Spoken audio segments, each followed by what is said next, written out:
Good morning Yes, बच्चों। ma'am. आज रिमझिम पाठ्य पुस्तक का Yes, ma'am. 18वां लेसन Good morning, चुनौती ma'am. हिमालय की। Good morning, ma'am.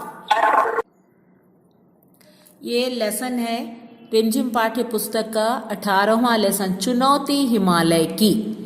ये इस पाठ में जवाहरलाल नेहरू की यात्रा के बारे में है। वो अमरनाथ तक की यात्रा का वर्णन इसमें है, कैसे यात्रा करते हैं और कर पाते हैं या नहीं।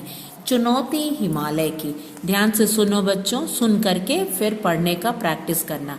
जोजिला पास से आगे चलकर जवाहरलाल मातायन पहुंचे तो वहां के नवयुवक कुली ने बताया, साहब सामने उस बर्फ से ढके पहाड़ के पीछे अमरनाथ की गुफा है, लेकिन साहब रास्ता बहुत टेढ़ा है। किशन ने कुली की बात काटी, बहुत चढ़ाई है और साहब दूर भी है। कितनी दूर? मैम, जवाहरलाल ने पूछा। 8 मील साहब, कुली ने जल्दी से उत्तर दिया। तो जवाहरलाल जो है ना जोजिला पास से आगे चलकर आगे पहुंचे। वहां एक नवयुवक जो है ना वहां का कुली पूछता है, साहब पहाड़ के पीछे अमरनाथ की गुफा है, लेकिन साहब रास्ता बहुत टेढ़ा है। इस तरह से वो कुली जो है बतलाता है उसे। हाँ, फिर से नेक्स्ट दूसरे पैराग्राफ में देखो।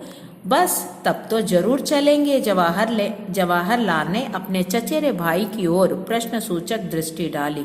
दोनों कश्मीर घूमने निकले थे और जोजिला पास से होकर लद्दाखी इलाके की ओर चले आए थे। अब अमरनाथ जाने में देरी हो सकती। फिर जवाहरलाल रास्ते की मुश्किलों के बारे में सुनकर सफर के लिए और भी उत्सुक हो गए। तो ये लोग कश्मीर चले थे, जवाहरलाल नेहरू और उसका चचेरा भाई, कजन ब्रदर जो है, दोनों निकले हुए थे। दोनों कश्मीर घूमने निकले थे और ये जो जोजिला पास से होकर के लद्दाखी इलाके की ओर चले आए। अब अमरनाथ जाने की तैयारी हो रही है। अमरनाथ में जो अमरनाथ की गुफाएं हैं ना, उनको देखने की इच्छा थी। तो उसमें रास्ते की मुश्किलों के बारे में सुनकर सफ़र के लिए और भी उत्सुक हो गए कि कितना अगर मुश्किलें हैं तो भी यह एक हमारे लिए चुनौती है। हम इसे पार करेंगे और हम जाएंगे, वहाँ तक पहुँचेंगे। अब नेक्स्ट देखो, कौन कौन चलेगा हमारे साथ? जवाहरलाल ने जानना चाहा। तुरंत किशन बोला, साहब मैं चलूँगा। भेड़े चराने मेरी बेटी चली जाएगी। अगले दिन सुबह लड़के तैयार होकर जवाहरलाल बाहर गए। आकाश में रात्रि की कालिमा पर प्रातः की लालिमा फैलती जा रही थी। तिब्बती पठार का दृश्य निराला था। दूर दूर तक वनस्पति रहित उजाड़ चट्टानी इलाका दिखाई दे रहा था। उदास फीके बर्फ से ढके चट्टानी पहाड़ सुबह की पहली किरणों का स्पर्श पाकर ताज की भांति चमक उठे। दूर से छोटे छोटे ग्लेशियर ऐसे लगते मानो स्वागत करने के लिए पास सरकते आ रहे हों। सर्द हवा के झोंके हड्डियों तक ठंडक पहुंचा रहे थे।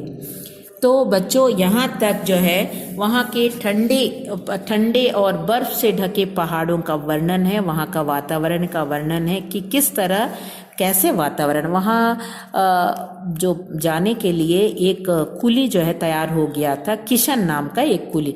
तो अभी ये 3 लोग यात्रा पर निकल रहे हैं, जवाहरलाल नेहरू, उसका चचेरा भाई और किशन। ये किशन जो है एक गाइड की तरह काम करता है। वह उनके पीछे पीछे ये दूर दूर तक का वर्णन कहाँ पर क्या है उसके बारे में यह बता